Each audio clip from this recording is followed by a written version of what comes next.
Саламатсыңар, урматтуу жолдоштор. Мына бизлермен кайрадан кыргыз элинин баатырлык эпосу Манас жөнүндөгү көрсөтүүлөрүбүздү улантабыз. Мен силерге мурда айткандай, мен Манасчы Сагынбай Орозбаковдун варианты негизинде кара сөз түрүндө кыргыз тилинде 5 томдуу Манас романын жаздым. Мына бул китептер бешөө силердин алдыңарда турат. Бул китептерди мен Кыргыз Республикасынын билим берүү жана илим министрлигинин алдындагы билим берүү академиясынын текшерүүсүнөн өткөзүп, азыркы учурда бул китептерим орто мектептердин кыргыз адабияты программасына Манас эпосун окуп үйрөнүүдө кошумча окуу куралы катары сунушталды. Өзүмдүн ишмерлигимди улантып, мен бул романды толугу бойдон орус тилине которуп, эки варианты тең атайын интернет сайт ачып, epos-manas.com ошол жерге сатып үчүн койдум. Кимде ким кааласа, ошол жерден романдарымды сатып алса болот. Мындан тышкары мен мектеп окуучулардын Манас эпосун өздөшүрүү оңой болсун үчүн мындай кылып 8 жана 11 класстын окуучулары үчүн атайын жумушчу дептерди түздүм. Бул дептерлер дагы азыр окуу программасына кошулган. Манас эпосун мындан ары жайылтуу максатында мен азыр эпостун 3 жылдыктын 2 бөлүгү болгон Семетейдин үстүнө иштеп жатамын. Мен Семетейдин 1 томун бүтүрүп, азыр 2 томду роман түрүндө жазып жатамын. Мындан тышкары азыркы биз силер көрүп жаткан видео тасмаларды мен орус тилинде дагы чыгарып жатамын. Жана аны дүйнөнүн 111 тилиндеги субтитрлер коштоп жатат. Бул деген дүйнө жүзүндөгү кайсы жерде жашаган адам болбосун, Манас эпосун өзүнүн эне тилинде же өзү жакшы билген тилде көрө алат, уга алат дегенди түшүндүрөт. Ошондуктан мен силерден суранат элем, бул видео тасма жөнүндөгү алыскы жана жакынкы чет мамлекеттерде жашап иштеп жаткан өзүңөрдүн тууган уруктарыңарга, тааныш биштериңерге, досторуңарга айтып койсоңор, маалымат берсеңер, Манас эпосун жайылтууга чоң көмөк кошкон болот элеңер. Мына мен айтайын деген жалпысынан ушул. Азыр болсо мен эпосумду, Манас романымды окууну улантсам.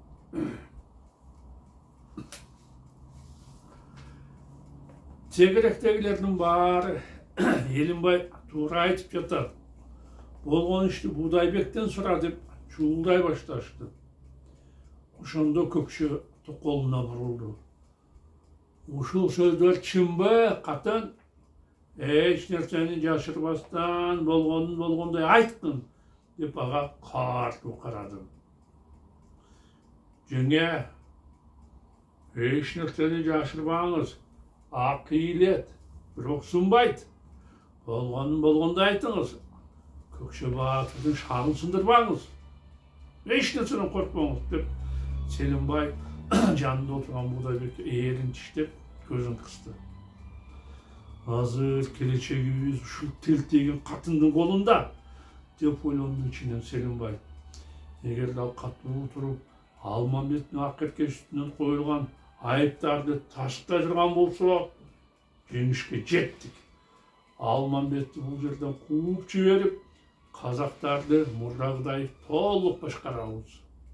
Бирок түсүнө караганда бул катын байбичеден коркуп тайсалдап жатат.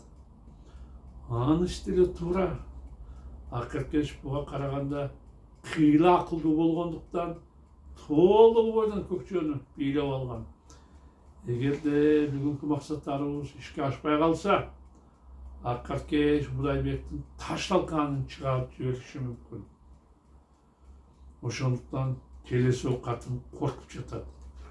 Мен аны азыр алдап соолап демин көтөрөйүн. Токол сөздөрүбүздү толугу бойдон колдосун. Көкчө Алманбетти айдап жибергенден кийин бул катын кийин эмне болсо ошол болсун. Мунун тагдыры кимибизди кызыктырмак эле. Биз сени толугу бойдон колдойбуз деп акырын шыбырады Будайбекке Селимбай. Коркпосоң сүйлөй бер. Ошондо сен Акаркешти четке сүрүп, Көкчөнүн жанында андан ордуң жогору болот. Эмне кылсам экен деп ойлонду. Буга чейин бир чын аракты ичип алып, мас болуп калган Токол. Кудайдын алдында күнөөкөр болуп, Алманбет менен Акаркешти жамандап, Көкчөнү алдасамбы? Же чындыкты айтсам бекен? Бир азга ойлонгон Будайбек башын чогулуп, муштундарын түйүп, мас көздөрү менен тибирегиндегилерди карады. Жок, ичинен ойлонду Токол. Мен эч убакта Акаркештин тарабын албайм. Албай бичелигине салып, дайыма мени кемсинтет. Кайсы жерде болсо да ал Көкчөнүн жанында отурат. Мени Токол деп чымын чакканча алып көрбөй, сөздөрүмдү тоотпойт. Кайда барсак башкы сыйырбат, ушул байбиченики. Өзүнө заягандыктан Будайбек эчкирип ыйлап жибере жаздады. Азыр биротоло септеше ала турган учур жетиптир. Кектүү ойлонду Токол. Эгерде казактын чоңдордун сөздөрүн тастай турган болсом, Көкчө Алманбетти кууп жиберет. Акаркешти соого албай, Көкчө ачуусу менен аны сабап салат. Эч болбоду дегенде, андан алыстап оолактайт. Мен Көкчөнүн жанында болуп, биринчи байбиченин ордун ээлеймин. Ошондуктан ооматты колдон кетирбей, төрөлөрдүн тарабын алайын. Будайбек өңү сулуу болсо да, акыл аз экендигин толугу бойдон далилдеди. Көкчөнүн жанындагылар Алманбетке кастык кылып, аны ак жерден каралап жаткандыгын түшүнбөстөн, өз кызыкчылыгын ойлогон Токол төрөлөрдүн сөзүн сүйлөй турган болду. Элдин баары туура айтып жатат. Кызылмана сүйлөдү Будайбек. Байбичеңдин көңүлү бузуктугу, Алманбет менен актыгы чын. Ал эки шүмшүк биригип сага каршы аракеттерди жасаганы ниеттенип жүрүшөт. Калп деп чыңырды. Ичи от жалын болгон Көкчө. Мен буга ишенбеймин. Жок, бул карамандай чындык, айтканынан кайтпады Токол. Мен муну сага күйгөнүмдөн айтып жатамын. Ошондуктан айткандарың толугу бойдон ишене бер. Батырым. О, шорду башым деп ичинен өкүрүп жибере жаздады Көкчө. Мен кимге ишенип жүрдүм? Кимге таяндым? Таза деп жүрсөм, кыянаттык кылып, аялым көзүмө чөп салып жүрүптүр. Эң жакын деген ишенген Алманбетим да кастык кылыптыр. Эгерде бул сөздөрдү башка бирөөдөн уксам, ишенбейт элем. Аларды мен колум айтып жатпайбы? Демек, ушунчадан бери төрөлөрдүн мага айтып какшап жатканы чындык экен. Алманбет менен Акаркеч чындап эле ойнош болуп, мага каршы тымыжын иштер жүргүзгөнгө аракет кылышыптыр. Булардын сазайын бербесе, Көкчө болбой атымды башка коем деп Көкчөнүн ошондо Акаркечтен түбөлүк көңүлү калды. Ачуусуна чыдабай ордунан секирип турган кан кызматчысы Атайбекке бакырды. Тур Атай, Алманбетти Tuzaramı kuldu. Küçükçe sorar, eli yok, kıstalaktı tap, darıma kalıp gelgili. Eğer nazır soy bolsam, alğaным tul kalsın. Katınım da aramdagan, işen daktalagan bu Kытайга бүгін жамандықты көзіне көргөзөйүн. Мага кыянат кылган акат кечке да азапты саламын. Алмамбетти өлтүрүп, аны кантиптин коет элем. Аны атка жайдак мингизип, эскисин эске киргизип, бүткүл казакка шерменде кыламын. Ошондон кийин кааласам, катын кылам. Каарлансам, анын да жанын кыям. Кут болот деп Атайбек Алмамбетти жыйынга чакырган сыртка чыкты. Бул милдетти аткаруу үчүн Токтор менен Чаян деген эки желдетти Алмамбетке жөнөттү. Көкчө Алмамбетти чакыруу үчүн желдеттерин жөнөткөнүн уккан төрөлөрдүн асмандан издегени жерден табылып, аябай кубанышты. Боз үйдөн сыртка чыгып, жек көрүндү Кытай келгенде, аны кантип өлтүрүү жөнүндө алар алдын ала тымызын кеңеше башташты. Алмамбет келгенде, сен аны өлтүрөсүң, деп Элимбай узун бойлуу, алып денелүү, кара тору Калдарбек балбонго кайрылды. Тентиген Кытай үйгө келгенде, ушул канжар менен аны как жүрөккө малып алган, капилеттен аны басып калган. Мындан эч кам санабаңыз, төрөм, жооп берди кымызга мас болгон Калдарбек. Алмамбет менден качып кутулбайт. Ал 2 саатта Алмамбетке жетип барган эки желдет анын үйүнүн алдына токтошту.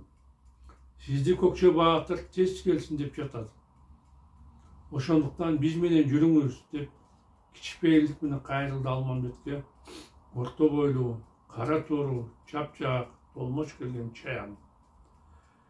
Чыйындагы эл арагы чыйып, аябай мас болуп, баарынын көңүлү межирээк, биз менен тезирээк жүрүңүз деп кошумчалады узун бойлуу, өңү сары, арык чырай Токтор. Бул чакырык угандан кийин Алмамбеттин жүрөгү шуудей түштү. Деги эмне болуп кетти? Өзүнчө ойлонду Баатыр. Атаман душман болоорду да, дал ушундай белги көрдүм эле. Көкчө эмнеге мынча шашылып чакырып жатат? Мен кармап бере турган бул жерде касын тиккен кан барбы? Аны кармай албасаң, ашшар жерге келгин деген, мага жамандык деген жан барбы? Же урушаарга жолго чыгып, узак бир жумуш пайда болуп, Көкчө бүт акылман баатырлардын өзүнө чакырып, элге кабар салдыбы? Ушул себептен мени чакырып жаткандыр. Бирок казактар мага кас болуп калышты деген ой Баатырдын капарына түк келген жок. Себеби ал казактарга колунан келген кызматын аябастан жакшылык кылып, алар бир туугандарындай көрүп калган болчу. Ой-ойго санаасы санга бөлүнгөн Алмамбет ар тарапка бир карап, Көкчөнүн алдына жөнөдү. Бул мезгилде аракка тойгон казактар өздөрүнчө уу-дуу болуп жатышты. Алмамбет үйгө кириши менен аны кыйраткын дешип, баары Калдарбекти күтүп жатышты. Көкчөнүн үйүнө жакындап калганда көптөгөн адамдар токтолуп турганын көргөн Алмамбет, булар калмак Кытайга казатка чыккан даярдангандар о деп ойлонду.